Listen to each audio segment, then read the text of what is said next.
Carolyn, if you could do the roll call, please. Revenue. Here. Horstman here, Foster. Here. Bonnie. Here. Havoc. Here. Petrus. Here. Sure. Here. If we could all stand and say the pledge. I pledge allegiance to the flag of the United States of America, to the republic for which it stands, one nation, under God, indivisible, with liberty and justice for all. Okay, that'll bring us to public comment time. And again, if you could just leave your comments to 3 minutes and give us your name and your address, that would be very, very helpful. Number one. Larry Myrie, live on Moon Road. I got a question. Today I went down and got my mail from Mills Siding and Roofing. It's addressed to Mr. and Mrs. Myrie Trust. How do they get the information from the township here? Now, my property is in a trust. And I wonder, how does this siding company from Grand Rapids get that information? So Larry, they didn't get it from us because they would have to FOIA me for it. But they can go to the state, they can go to the county, they can go anywhere and get that information. And it is public information, your name and address. Name and address, but So just a reminder, Mr. Myerly, that we don't generally interact. I'd be glad to forward all of that information to you as to how that happens. okay, I'm just curious. All I had to do was, I was curious on how would a siding company get that information. So, anyway, thank you. Thanks, Larry.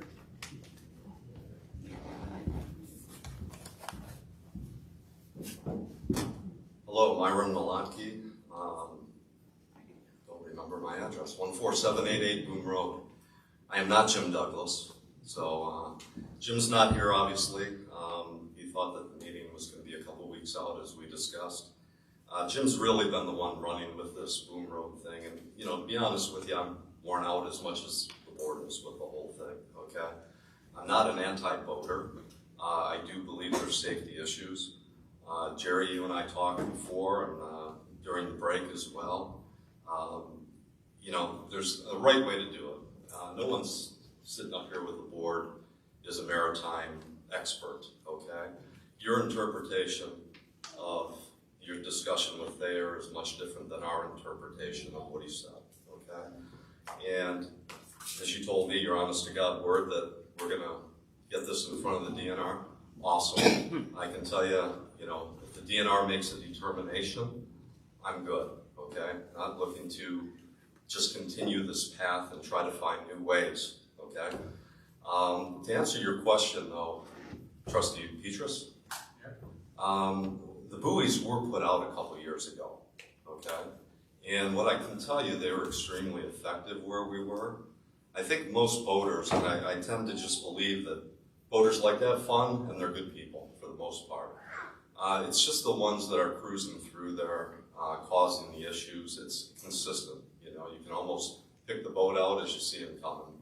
And that's where the problems start. And it's for the kayakers, it's for the fishermen that are bobbing around out there, and the small boaters and the kids that are out there as well. And as long as that's the path that the board is going to go with, get the DNR involved and have them do a study and make decisions, that's great. Regarding the board's role with waterways and rules, this board did in 2020 lay down the steps for the no wake in Spring Lake. So there is a history that the board's been involved with making decisions on waterways. Jerry and I, we talked again about the rules, whether it's a federal, under federal law with the river or the state of Michigan with the river. And again, a disagreement, but again, neither of us are maritime experts and can say it for sure. Under Michigan law, it clearly states 100 feet off of a moored boat or a dock or the actual shoreline. It says it, period. We've got 320 feet is the widest point right now. and the smallest point is about 180 feet. And I'll tell you, if you live there, again, we sit on the docks, we've had a few of you visit, and just see it. It's a gong show out there. And to Jerry's point, there haven't been accidents, but I've watched a boat bounce off my dock, okay, right off one of my pilings, just because trying to get around another boat and this and that, you know, it's getting worse, I believe. I think there's a lot more boat traffic. With the water being a little more shallow, it's going to create even more issues. So, yeah. Thank you very much. No, thank you, Mayor. Any other public comment at this point?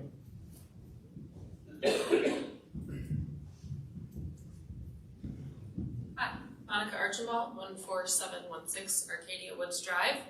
I'm just speaking to item number 10 on your agenda tonight. As a resident of Arcadia Woods, I would like to support the transfer of the lot to the HOA. We feel like as an HOA, we would be more likely to develop that in a timely manner. We've had some issues with the developer and common spaces and things like that.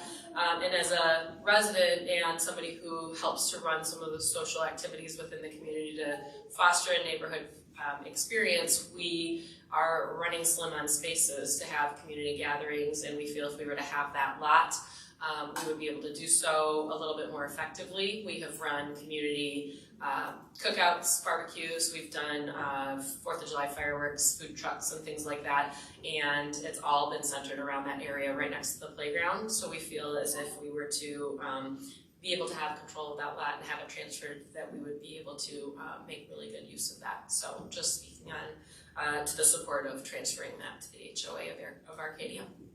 So to be clear, you're on the board or the president of the board? I'm not on the board. I am a social committee member of the community. We had some board members that weren't able to make it, so I just came to speak to the transfer of it, but I've been living in the neighborhood for 3 years, so we've gone from having the developer and Jake have full control of the area of the development to being handed over to the HOA and having a board, and I will be running for a position of the board in the next month, March 23rd, I think. So I would appreciate you coming and sharing this, but Lucas and Gordon, are you going to share some information? Yeah. Sure. Perfect. Thank you so much for sharing that.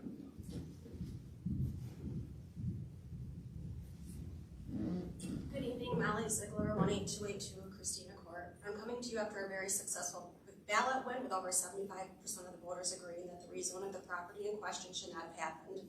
I've heard that some continue to call us a misinformed group, and the township spent thousands of precious tax dollars to try and lead voters to think that. I find that highly insulting to myself and the 2,300 citizens that voted no. This is not a small group, and we are not uninformed. We are your citizens and your constituents. Do we not have insurance that would have paid for the lawsuit?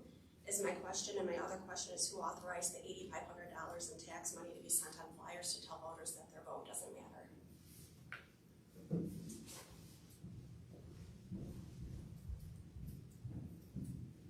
Do we have anybody else in public comment? Carrie?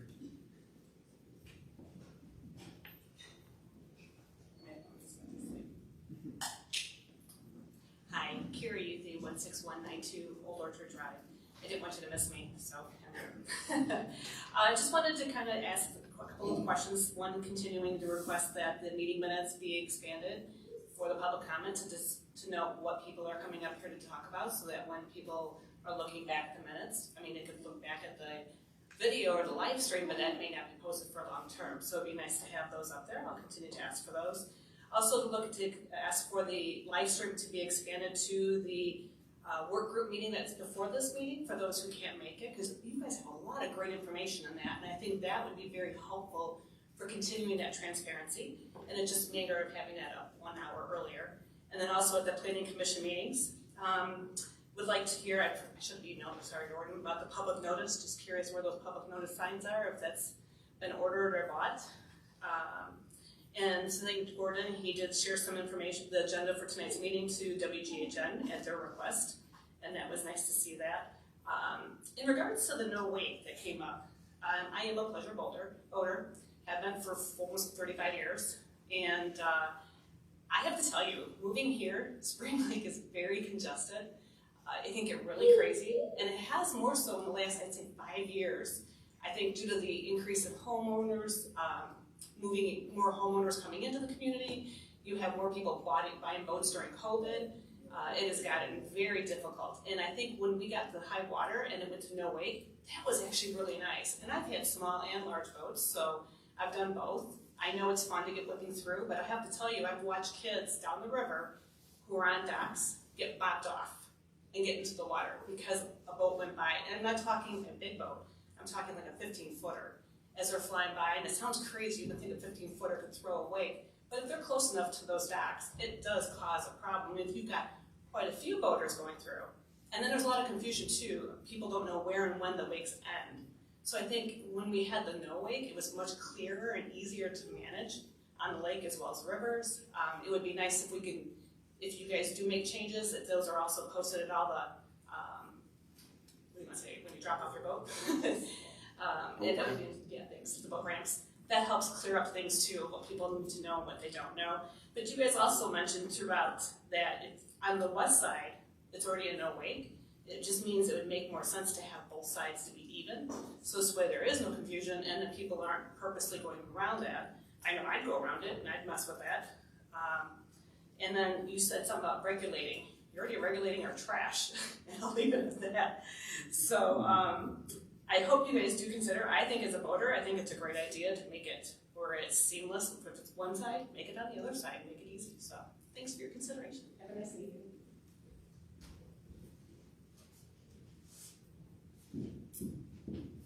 My shoes are out, sorry. My name is Sarah McCoysick, I live in Jenison, and I'm Republican running for Ottawa County Prosecutor, and I wanted to introduce myself to this board, and I appreciate a little bit of your time. I'm endorsed by current Prosecutor Lee Fisher, former Prosecutor Ronald France, current Sheriff Steve Kemker, and former Sheriff Gary Rosema, to name a few.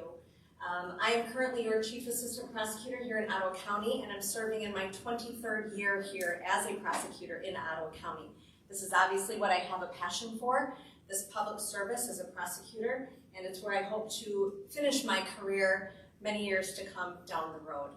A little bit about me personally, my husband and I just celebrated our 21st wedding anniversary, where we've lived in Ottawa County and raised our 4 children. We have 2 sets of twins. 2 of our daughters go to Grand Valley State University. One's going into nursing and one's thinking about law school. And we have a son and daughter twins that are freshmen at Hudsonville High School. My sister-in-law is a business owner here in Spring Lake, and so this town is very important to me as well. I come from a long line of military family. My father, a World War II vet, my father, a Vietnam vet, and my brother graduated in the top 1% of his class at West Point. So I hold veterans very near and dear to my heart, and I thank them for their service every opportunity that I get. A little bit about my office. A lot of people don't know what a prosecutor does, and that's a good thing, because if you know what we do, then you're either charged with a crime at some point or you've been victimized by criminal behavior here in Ottawa County. So the fact that you don't necessarily know what we do is a good thing that I hope to continue to allow our community to feel secure in, and that safety that I hold so important. We have 5 victim advocates as part of our staff of 37 people that work very hard with our prosecutors to make sure that victims are safe and they're advocated for, and that we make them as whole as we can prior to criminal activity happening. I work very hard to hold criminals accountable for their crimes, but I do believe that there's a lot of programs out there that can help them from recommitting crimes in our community, because we have a lot of people that live here, we have a lot of people that visit, that commit crimes, and our number 1 goal is to make sure that that doesn't happen again as much as possible. So I'm a strong advocate for our law enforcement. I work very closely with them. I have for 23 years. I brought a retired sergeant with me here today because he cares about our office and our law enforcement and our prosecutor's office. We have multidisciplinary teams to help victims that are very young with our Children Advocacy Center, and I helped establish one for the elder in our community. That's a growing population that we have, and I think it's just as important for us to represent the victims that are vulnerable adults from assaultive or financial abuse here in Ottawa County. So that's a big passion of mine. I teach at Grand Valley State Police Academy. I taught at Cooley Law School before they moved back to Lansing. I teach for the Prosecuting Attorneys Association of Michigan, so in case you can't tell, this is my love. I know a lot about what I do, and this is what I want to continue to do, and there's not a community in this state that I would rather do it in. I'm very proud of our office, I'm very proud of our community, and I want to continue to be a part of it. So I would love your support and your vote on August 6th for the primary here for the prosecutor's office in Ottawa County. Thank you for your time. Thank you, Sarah, appreciate it. And good luck. I appreciate that.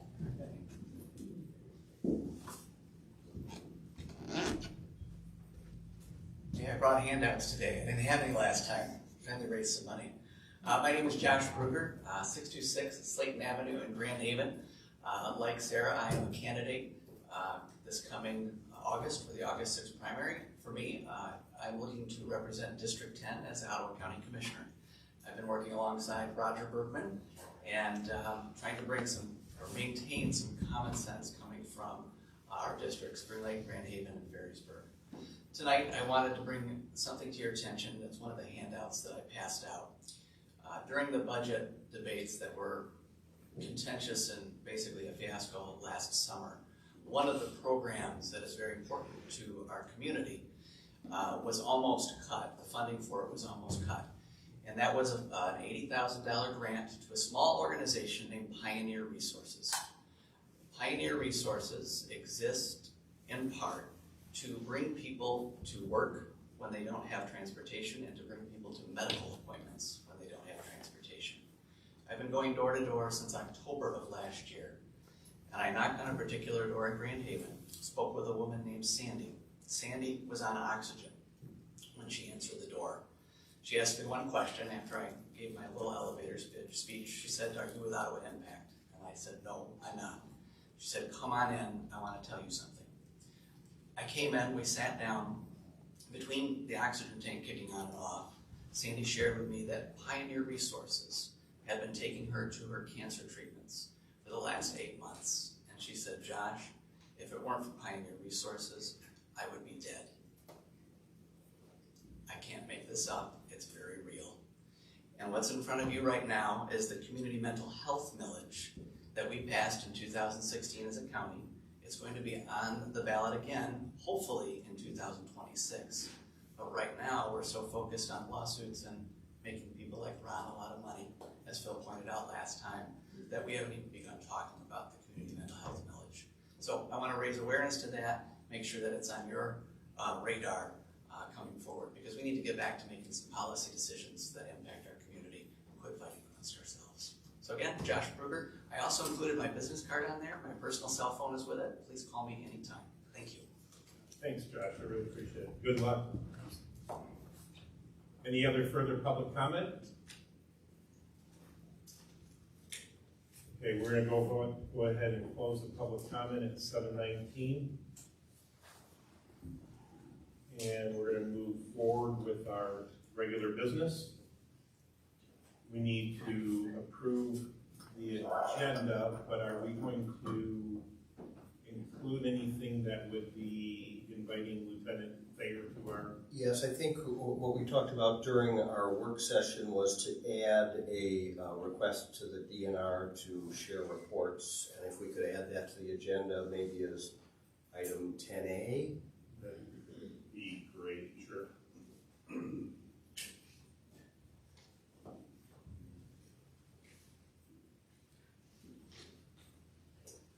Okay, I need someone to. I'll make that motion. Ernie makes a motion. I'll second. Andy seconds. All those in favor say aye. Aye. Those opposed, the same. Okay, we're gonna move on to number 5, which is the approving of the consent agenda, which is the approving of the February 12, 2024 minutes, along with the approval of the payment of all fund bills, and to receive the February 2024 financials. Make a motion to approve the consent agenda. I'll second. Andy makes a motion, Ernie second. All those in favor say aye. Aye. Those opposed, the same. And number 5, the motion carries. We're going to move on to the budget hearing, the presentation by Mr. Gallagher. How this will work is I've got a presentation. Hopefully everybody will be able to see everything. These slides, most of which all of the board has seen or has worked through. And then we are going to provide public comment at the end, and again, we'll follow the guidelines of the 3 minutes at the end of the presentation or any questioning that the board will have. So we look forward to Gordon's presentation. I'm sure you do. So I'm hoping that the technology is better. It didn't seem, Lucas, thank you for getting the screens on. And hopefully everybody can see the monitors, and then I hope the board can see the monitors to where we are. And I'll work through some of this, and hopefully it won't be death by PowerPoint. And also, I believe Amy Messenger is here this evening, way in the back corner, because she doesn't like the notoriety. But Amy is our finance director and has done a significant job in working on budget backup. So I'm going to start out, and then also on the back table, I printed out some of this information, and all of this information is available on the township's website, so that not only that, it's really more of a deep dive on the website as far as not just the budget information that I'll be presenting tonight, but also history, additional graph and trend information. So I'll start out with the, and hopefully this isn't too small of print, but the top part of this is the revenues for our general fund. And what you can see is that our revenues, all in all, are pretty similar to last year, in that overall we're about $4,100,000 in overall revenue. We are seeing a reduction in grant revenue, and that's specific to the one-time ARPA funding that we received. We are seeing some additional tax revenue because our overall tax base grew by over 5% this year. But the bottom line of our revenue is that it's remarkably similar to last year. And then if you go down towards the bottom of the page, you'll notice that total proposed appropriations is $5,047,000, and the difference there being close to $1 million. And so I think what I wanted to do was spend a little bit of time about three lines up from the bottom is capital projects, and we have underspent our budget for the last several years. Part of that has been supply chain issues, and part of it has just been frugality. So I'm going to skip over to the $600,000 that are proposed, and these are placeholders for 2024 projects. So we've been talking about $120,000 for North Bank trail lighting, updating our 5-year Parks and Recreation plan, considering 2 ordinance updates, our short-term rental ordinance, and this would happen over the course of the entire year. Rental housing ordinance, we've had some challenges with overall keeping some of the rentals in certain areas cleaned up, and so we may want to look at considering a rental housing ordinance. We also have the historic DeWitt School, so we're looking at a deep clean of that. We've had some mold issues, and to install an HVAC system out at DeWitt School. It's a historic building, so we'll want to be keeping in with the integrity of the building. 150th Avenue Industrial Park sign, that's the only industrial area that we have in the township that doesn't have one of the signs that we did several years back. We've talked about the potential of a columbarium at the cemetery. And again, these are placeholders. We'll talk about each of these items as the year goes by. But what we're seeing is the Spring Lake Cemetery is a memorial park. It's a beautiful cemetery, and people do want to be there.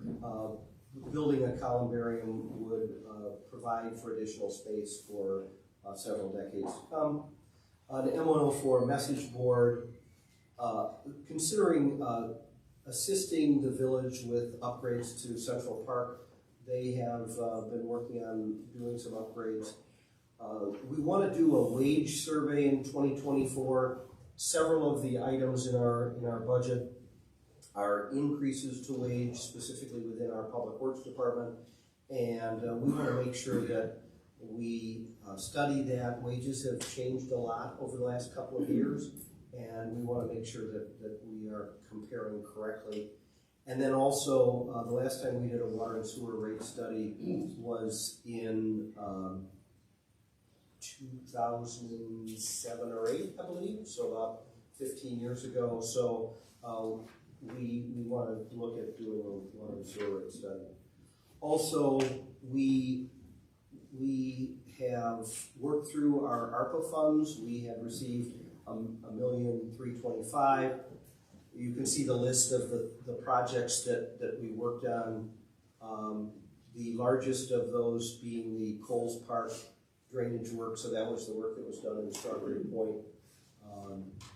And we did several fire department projects, including a new UTV and some work on Station 2. Then we also have committed the bike path project along 152nd Avenue, and that is to close that gap that has been on 152nd Avenue, where the bike path kind of ends and people are forced to go out into the street. So we're looking at getting that project completed, as well as completing Water Tower Park. If you haven't had a chance to go out to Water Tower Park recently, that project is coming together very nicely. So as we talk about budget items, I think one of the things that people care a lot about is millage rates. So we've proposed that the general operating millage would stay the same at 0.75, which of course you'll hear me say a lot, that that's the lowest of any of the neighboring communities for general operating. We have currently a bike path millage, which is due to be renewed at the August primary. I'm going to go to the next slide and then come back to that one. We have several millage renewals on the August ballot, and I think it's important for the community to know we've had a bike path millage for the last 20 years. That's been a $0.5 mil. That's up for renewal in August of 2024. Harbor Transit, which is 0.6 mils, will be on the August ballot, and the 4 points senior millage of 0.25. Also, Ottawa County has a county-wide road millage, which will be on the November ballot. All 4 of those are renewals, so those are not new millages. When we looked at the Spring Lake Township bike path system, we did an asset management plan to see whether we had adequate funds to maintain the system that we have, and with the renewal we do for the next 10 years. But we've had a lot of people who have asked to expand the bike path system. So the board has put a $0.5 mil bike path development request on the ballot. So if the public supports that, we will have an extra $0.5 mil for further developing the bike path system. So going back to the overall millage rates, we have the general operating 0.75. We have the bike path renewal. It's a renewal, but there is a slight, because of the Headley rollback, it would be 0.49, whereas it's currently 0.4384. And then if the new bike path improvement millage is passed, that will be included. We have a fire special assessment remaining the same, a light district special assessment. The light district is for the streetlights that are at intersections around Spring Lake Township. Those funds are collected and then passed directly to Consumers Energy and the Board of Light and Power. So if the bike path new improvement millage is not passed, it would be just a very slight increase of 0.0616 mils. And if the voters decide that the new bike path improvement millage would be acceptable in the August primary, the total millage rates, this is for just Spring Lake Township, would be 3.40 mils. We have, I like to share this once in a while, we have a vision statement for the township. The township strives to be the location of choice to live, learn, work, and recreate. Mission statement to promote the health, safety, and welfare of all Spring Lake Township citizens through sustainability and practicing prudent fiscal management. That was developed 10 years ago, back in 2013. When we look at property tax rates, again, just looking at operating, it makes sense that the townships in the area would be the lowest operating villages because they provide a lower level of service generally than the villages and cities. But you can see the difference between if you took the same home and put it in the village of Spring Lake or in the city of Northern Shores or any of the surrounding areas, the difference in operating village rates. And then when you look at the total collected local for Spring Lake Township, it's currently 2.834 mils. And again, that includes the fire special assessment, the light special assessment, and again, comparing ourselves to area-wide units, we continue to be the lowest. I wanted to share some revenue and expenditure trends that we're seeing. This is a 20-year graph of single-family home starts. Generally speaking, Spring Lake has been growing at the rate of about 50 single-family home starts per year. And the highest new single-family home starts that we had were about 20 years ago when we were well over 100 each year. And then the area that's the dip is kind of the Great Recession. That was the 2018, 2019 when we got down to just about 10 or 11 single-family home starts per year. One of the things that we're seeing in the community, this is census data. When we look at our population has been growing. The column in the far left is from 30 years ago, and you can see how our population has been growing. And then also the housing units have tracked with that growth. But one of the things that we are seeing also is that this is, again, census data for the last 30 years. Our population is aging, so when you look at when you look back to 1990, our median age was 34, and when you look to the 2020 census, it's gone up to 46.8. And then also when you look at household size, it was 2.63 30 years ago, and now we're at 2.3. And I think that says a lot about what's happening to our community, is that we're aging and becoming more empty nester, and that's the challenge that we've kind of talked about with the schools. And that's, I think, a trend that will likely continue. When we look at water and sewer rates, again, we are proud that we have the lowest water and sewer rates in the area. I've got a graph that I'd like to share. This kind of shows where we are compared to the next lowest. So Spring Lake Township is the orange. This is based on an annual anticipated usage. So I'll go back to the previous slide just to show that we're about 12% lower than the next lowest, which is Fruitport Township. And I think we have to be a little careful with this and why we should be looking at a water and sewer rate study. It's great to talk about having low rates, but we want to make sure that we're not sacrificing investment in the system, that we're not creating, that we're not doing it artificially. So that was one of the reasons why it's being suggested that we do a water and sewer rate study this year. I believe that the township has been very active in maintaining our system and investing in our system, but I think that would show in a water and sewer rate study. Then a couple of slides on where do our tax dollars go. And again, this information is on our website, so that people can look at this. But one of the things we share a lot is that people write their check to Spring Lake Township when they get their tax bill. But 90% of those dollars don't stay with Spring Lake Township. They go to the county, to the schools, to the state education fund. Where our budget does have a direct impact on all of our residents, we are only 10% of our local residents' tax bill.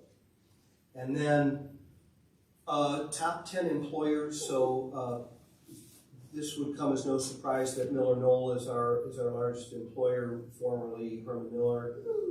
Taxable value, the largest part of our tax base is residential. And again, I don't think that that's a huge surprise. And then we do have a capital purchases plan. This goes to what I was talking about just a minute ago, that we do look at what investments we need to make in the future in all of our areas. This is just the cover page of that capital improvements plan. I'm sorry, it's a little hard to read because it's so small, but essentially we have planning on over $11 million in public improvements over the next 6 years. So this is all kind of planned out, so that way when we're looking at the need to replace a backhoe or the need to replace a public works truck, that we're prepared to make those purchases, much the same as we did with the fire truck that we ordered last year that we were able to pay for because we were planning on making that purchase. Here is a list of all of the proposed projects for 2024 that are more than $50,000. And again, it's available on the website. I'm going to close with the slide about millage rates because I think this is what impacts people the most. And that is as much time as I will take with that. Wow, there's a lot of positive information in there. There's a lot of responsibility in there that the township management has provided and the township board has provided. So it's good to see some positives that are flowing very, very strongly in our township with as much as going on. I want to add, one of the things that I take great pride in that our township does, we pay cash for things. We plan for it. We don't borrow for it. We're not hawking ourselves when we do things. And I think that's really kudos to you, Gordon, and your team with being so financially well and carefully. The team is sound. made up of And the township board, the treasurer. Yeah. So it's really, I really like to point that out. I want to point out that our school district's school enrollment is going down. That's imperative for people to know because our age base is changing. And so that is very concerning, being an employee of the school district, that we do have to really kind of investigate and hopefully attract new families into our area so that there would be some growth in the schools. Now, we're offsetting that obviously with schools of choice, but even schools of choice and the numbers that we have in our district are still starting to dwindle a little bit. But great stuff. Open it up for questions, concerns, or comments by the other board members. Do you want to open the? Well, not quite yet. Let's open it up if we have any questions or comments. And then briefly, just before we start public comments, the next step will be at our meeting 2 weeks from now is the board taking action to approve the budget. And our fiscal year starts April 1st, so we're on an April 1st to March 31st fiscal year. We can reserve some comments and questions too at the conclusion of the open public comment time as well, but unless anybody has any other further comments. All right, I'm going to go ahead and suggest we open up public comment time at this time at 7:41.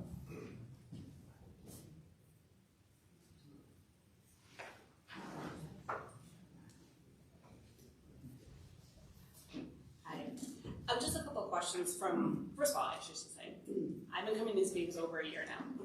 Name and address. Oh, name and address. Public hearings. Oh, I'm sorry, Carrie Youthie, 16192 Old Orchard Drive, Spring Lake. I've been coming to these meetings well over a year, and I just have to say what a change it is from that last year at this time when you presented, Gordon, and I was at the meeting, we were at the fire station. A lot more information is being available to community members, and I really appreciate that. I know that's one of the things I was asking for over a year ago, and you guys are doing that, so I wanted to say kudos to you. It's a huge step that you're making, and there are a lot more people here than there has been in the past, so you guys are doing the right thing because people are coming, and they're not complaining, they're learning, and that's what we want, that's what I've been asking for, so just want to say kudos. A couple of questions. In regards to the bike path that you guys are proposing for new, I hope you put out some information on the website or through social media, a little more detail, because at this rate, I feel it's a little high, unless you guys can validate why it's going to be at more than the original one. Just curious. I know their costs are more expensive today, but I'd like to know a little more about that. You mentioned in the housing development, and you had it set it targeted at 50 for this coming year, next year. With the new housing project that's coming in over by the Blueberry Fields, how is that, I guess, has that been figured into that as well? Just as a thought, because it seems like an odd number that you guys put up there, and I'm just curious the rationale behind it. And then, to your point, Supervisor Revenue, I got a text about this, and I thought this was interesting. As you're saying, as our school enrollment is lowering, but we have an aging population. What is the age in place process that's going to be able to plan the township board is looking at as they're going forward? Because aging in place is a very important piece, and it is very important because those are the folks who are paying taxes still, and they're going to change what's going to happen in the schools, and they don't have students in them. So that's just one point I had a thought. I'm curious, like, what kind of support services you're going to be considering or try to attract to come in. As you guys are looking at the corridor, what other community services could put into that versus what has been discussed so far. So those are just some things I wanted to see about what we can do about retaining our community and seeing it grow as well. So thanks for your time.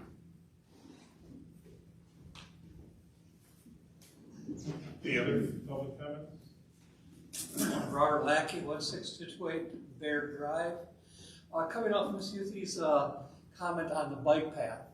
Although I'm an avid user of the bike path, I would really be pushed to vote for this because I have not seen any improvements, and we need a lot of maintenance on it, but I have not seen anything improved thus far. If we want to try to pass such a millage, I think we ought to make some comment or statement of how or what we'd be addressing in the bike path. Because right now there's a lot of root growth and things like that. I mean, I'm an avid user of it. I love the bike path, but I'd be really hesitant, and especially as high as I think this is for a millage, unless you're planning on making some serious corrections to it and some maintenance. Thank you.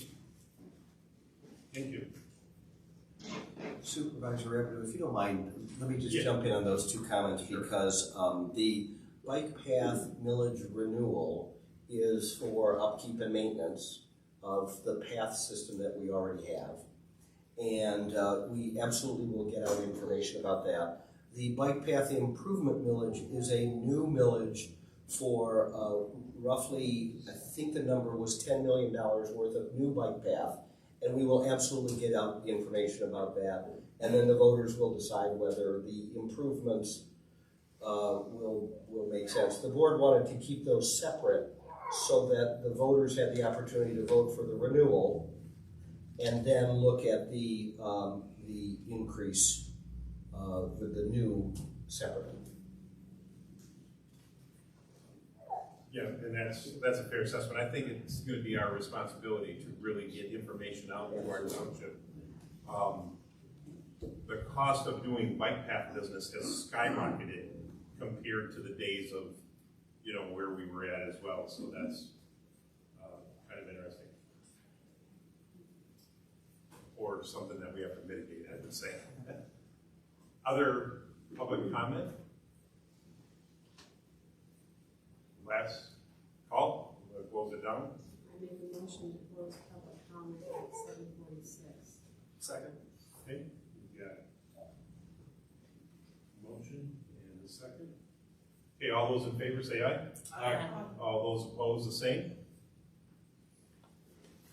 Okay, we have closed the public comment on the public hearing, on the budget hearing. And I know that we're not gonna make any action on it this evening. We'll be having action on it in a couple of weeks. However, it is still open for some comments by the board members or questions that you may have for Gordon at this point in time.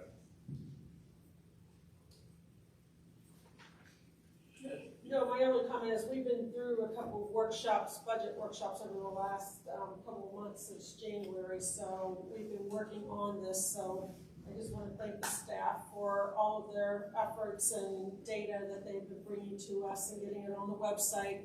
It's very much appreciated, so thank you. Well, again, just to be clear, all of the data and all of the stats were done by our finance department, and Amy runs a great show along with Jim, so. Thanks, Amy, wherever you are at. Thank you very much. I'm just glad the technology worked, because otherwise I was going to ask Amy to come up and just talk. You're making Gordon look very, very good. All right, very good. We're gonna move on unless there's any other comments to be made to number 6. Or excuse me, number 7. All right, we're gonna move on to number 7, which is the 2024 wage recommendations. Yes, so in your package, we have a recommendation that we shift our wage matrix by 5%. So what that does is it's a cost of living adjustment, and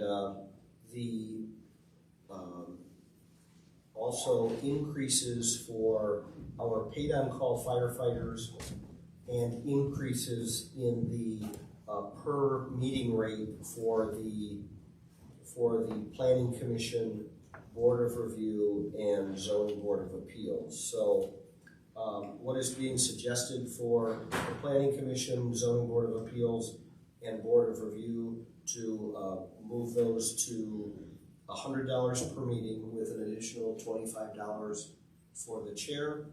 The current rate is $75 per meeting.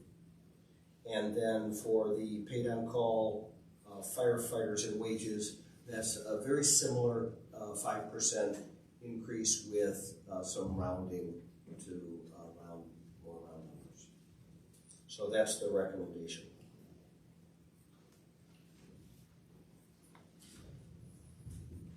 To share with the general public again, as Kathy has pointed out, we have been going through many budget hearings and budget meetings with our staff.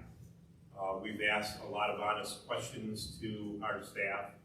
And again, part of retaining the best group of workers that we've got, the best group of firefighters that we've got, and certainly to limit the poaching that is going on out there. This is not surprising to any of us as board members to try and retain the best that we can keep. And it's also in line, as Gordon has mentioned, the wage studies that we have done and the wage studies that we will be moving forward with in the near future, correct? So obviously this is something that we need to move forward with. So my only thing is, when we did, Gordon did it, he did the 5%, but if you remember last year, we did not go to the 8% and said we would make it up. So I want to keep that in mind for next year. That it's going to take several years, we're doing a wage study, so maybe that's part of it too. Yeah, I think doing a wage study this fall will prepare us for this time next year, so we can really look at all of those individual positions and see how our matrix lines up. We have been comparing that to recent wage studies that were done in Allendale, Grand Haven Township, and the city of Grand Haven, so we feel a level of confidence, but I think doing a wage study that's directed for Spring Lake Township will make a lot of sense.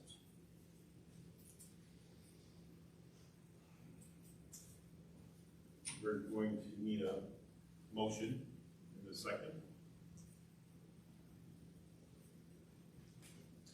Motion to approve the wage recommendations as presented. Carolyn with the motion. We have someone that will second it. Support Havoc. Okay, we are going to have a roll call vote on this. Any final questions or concerns?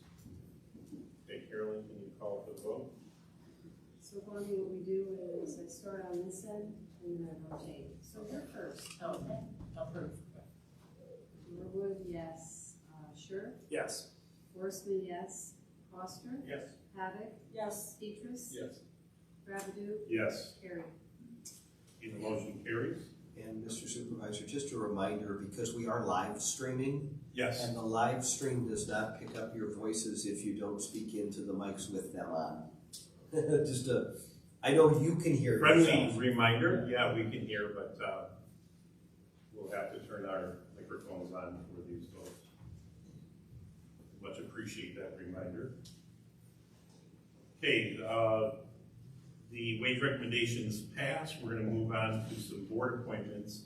These two individuals have been on these two particular boards. These are recommendations by me, the supervisor. We're going to be recommending, I will be recommending the ZBA, which is Tom Tenkate, for another 3-year term. We have reached out to him, I have reached out to him, and he has agreed to do so. We'll do these separately as a roll call vote if you don't mind.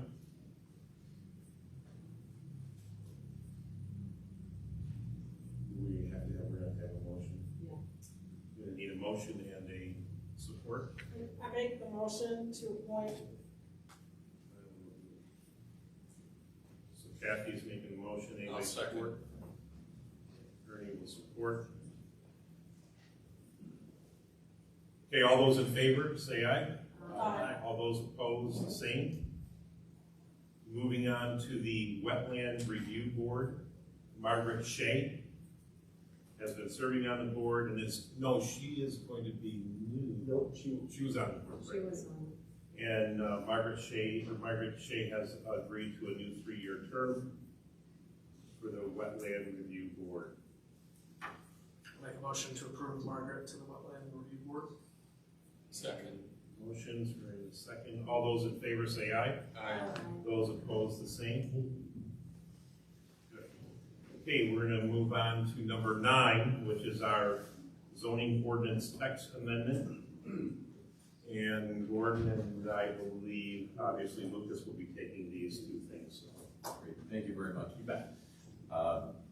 These are some zoning ordinance text amendments before you tonight that you have had before you previously in an informal session. The Planning Commission has looked at that. The 3 items before you include keeping of ducts, accessory building requirements, and story definition. The first one, the keeping of ducks, we had a request from a resident to keep ducks in a similar fashion as chickens, and within that section of the ordinance, basically, if you have a lot that is of legal size, R1 is 12,000 square feet, R2 is 15,000 square feet, you're allowed to keep 4 hens. So it would be the same. This would be the same. We'd be able to keep 4 ducks. So it wouldn't be 4 plus 4. It would be 4 ducks, or 4 chickens, or 2 chickens and 2 ducks. So the Planning Commission has recommended approval of that to you for your consideration. The accessory building requirements, basically there are 2 conflicting sections within the ordinance.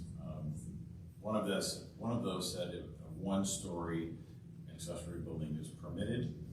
However, the height requirements would allow for usable attic space, whether that's a half story or maybe even close to a full story. But keep in mind that there is a sidewall height maximum of 10 feet. So those buildings aren't going to have a tremendous amount of mass at the side. So they might have a higher peak that reaches up to 20 feet. But that's something that has worked really well in the ordinance as far as regulating the height and keeping them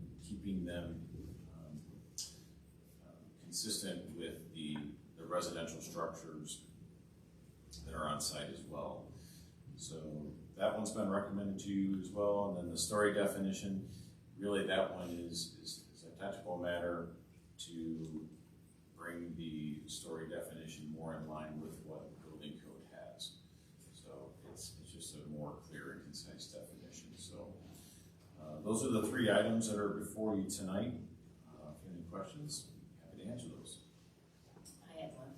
So with the accessory building requirement and the 10 feet max side walls, can it be a dwelling floor in the accessory building? The dwelling floor?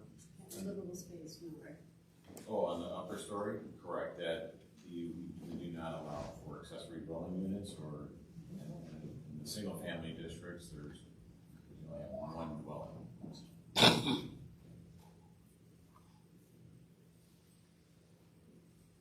So I didn't think I'd ever have to approve ducks in the backyard, so this was a surprise.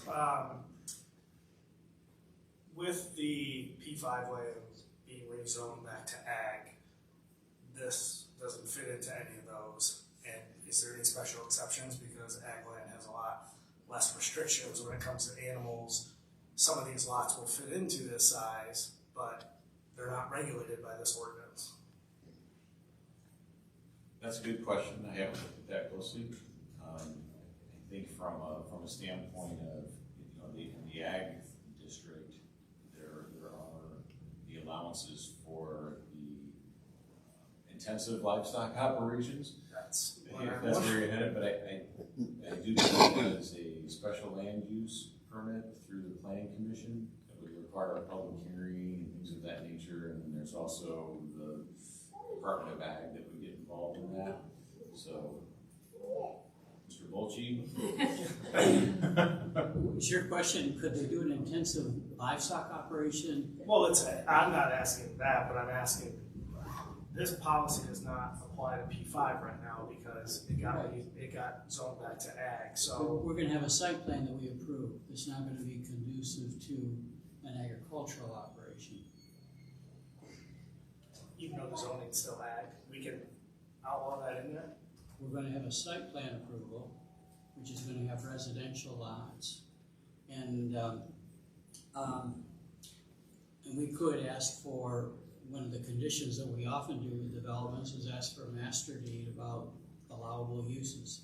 And the developer, I'm sure, would not include agricultural operations as part of the allowable uses. So that would be a condition that we could put on that would not be contrary to the consent judgment and would be consistent with the residential use of the property. Yeah, I just think when I saw this wasn't applicable to that, so Right. we need to be careful with that. So that would just be a condition that the planning commission will want to consider and you'll want to think about. Could you make note of that so the planning commission does solve it, so. Yep. Thank Made a note. you. Like,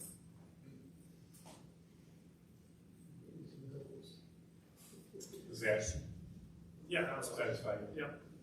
So included in your information is an ordinance, zoning text amendment to cover those three items. That will be the action step. I got a late email about this, but the fees, and somebody was concerned since they already have to pay the fees for the chickens, what would be, is the fees going to be the same for the ducks, and where's that fee? what is the fee?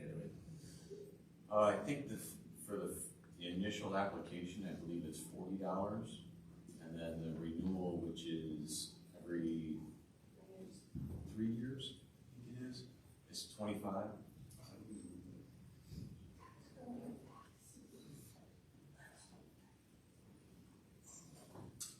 Okay, so just a point of direction, are we going to do this 3 separate times, or can this be included into the bundle? One ordinance. It could be. Okay. I'll make that motion.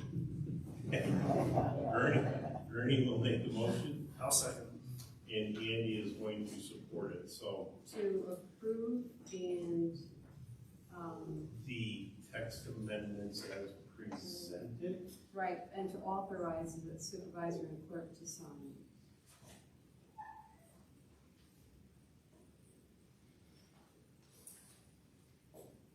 Okay, unless there's any other further comments or suggestions, this has come to us from the planning commission with their recommendations, so generally they have done their research and reviews to thoroughly vet it before it comes to us, so. Go ahead and call for the roll call, Right. Shirley. Sure. Yes. Horstman, yes. Foster? Yes. Havoc? Yes. Peters? Yes. Norwood? Yes. Radu? Yes. and the zoning ordinance text amendments as presented with authorizations have passed. Okay, we're gonna move on to number 10, which is the Arcadia PUD contract amendment. This is new business, so it's not necessarily that we have to take any action on it this evening, but if we so choose to do so, we can. So the developer of the Arcadia subdivision and the Arcadia Homeowners Association have come to an agreement to exchange lot 41 in the development to the Homeowners Association for the responsibility of installing irrigation to other areas within the PUD. It will offer a benefit to the developer as well as be a benefit to the Homeowners Association. And because this is a change to the PUD agreement, it does require the township board to consider. I don't know that there's any reason to hold up taking action, but it is new business, so how do you feel? So we're trading a lot? No, what it is there is a lot that is right next to the play structure open space for the development. And so it will increase the amount of open space by the play structure that would be then owned by the Homeowners Association. So that lot has been created already. It would just be transferred to the Property Owners Association. Then the Property Owners Association would be responsible for finishing the irrigation. There are several irrigation areas that need to be done, which currently are the responsibility of the developer. So they're trading? Exactly. So that's how they're paying for it? Correct. Lucas, was I close? Yep, that's perfect. Okay. So what's important is that the board in Arcadia, the developer, the planner, everybody is on board with this as we know. Yeah, so the Arcadia board, the Property Owners Association, has already signed the agreement, so they are on board. We've heard from the developer, they haven't signed, but we expect that they are as well. Lucas? Yeah, they've all been on the same email chain working this through, so. Yep. Just making sure. It's not a great lot. I went in there today. I mean, Jim, you know better, but I don't know who would really want to put a house on that lot. It's kind of awkward shaped. You're right on that part. Kind of interesting, I guess I'll throw my 2 cents with it. I've been asked to make sure that this stays as new business. I think there's going to be some more public comment from the area. I'm not sure what the agreement or disagreement is at this point, but it did sound like there are some people that were not notified and do not know about this. And they would like to have some time to review it and to comment on it. So, Are these individuals from the impacted area or from the condo association area? Okay. which is the same thing. Okay. Well then, that changed. It may have to remain new business until further notice, I think, if that's. And maybe they will find, but that's what I've been asked to. So typical of new business items, we can Yeah, take this so on our next meeting. with this enlightenment of information, it would be my recommendation that this gets tabled until further notice and we get more input from both sides. And I would add whether you can get written statements documented from them, or if they want to come in person to share. We don't want to step on this yet. So, good. Okay, that'll move us to 10A, which is the invitation to Lieutenant Thayer of the DNR. He will come in, share some insight on the Indian Channel, and maybe give our board really further recommendation with his insight on whether to move forward with a no wake or to not touch it. Yes, so if you don't mind, the action item being to instruct staff to invite the DNR to share reports and potentially come and present to the township board. So instructed.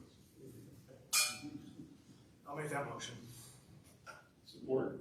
Andy? Support, Havoc. Okay. All those in favor say aye. Aye. Those opposed, the same. All right, we're gonna move on to board reports and bring our meeting to a close here soon. Most of the board has presented the reports. Gordon, unless you have anything more that you need to provide for us. We did touch on the ambulance service, we did touch on harbor transportation, and we did the planning. So my only report would be to remind the board that soon the MTA conference is going to be coming up, and that certainly we better be looking at those dates and figuring out those of us that are going to be attending. You do not have to attend the full thing, but it would be great if you can, and certainly it will help us going for the application of a Township of Excellence, so that's something we should consider. A continued thank to the public engagement. I think it's wonderful that we're getting more, people participating. That's what good government is. I also think that there's good government when there are not unanimous decisions, and that there are discussions, and we have multiple board members looking at multiple viewpoints. So I really like the direction that our board is moving in, and certainly questioning and looking for more information. So kudos to you. We have a great board, great job, great administrative team. I just want to thank everybody for everything that you guys do. It's been hard work lately. It's been pretty hard work lately, folks. But I will share with you, we are all residents of this community. We all share concerns of this community, and certainly we all want to make sure that we are doing the best interest of the entire community. So thank you for everything. Good job. I need we have a brand new. I would like to make a motion to adjourn. I'll second. All right. We are adjourned. Thank you, everybody.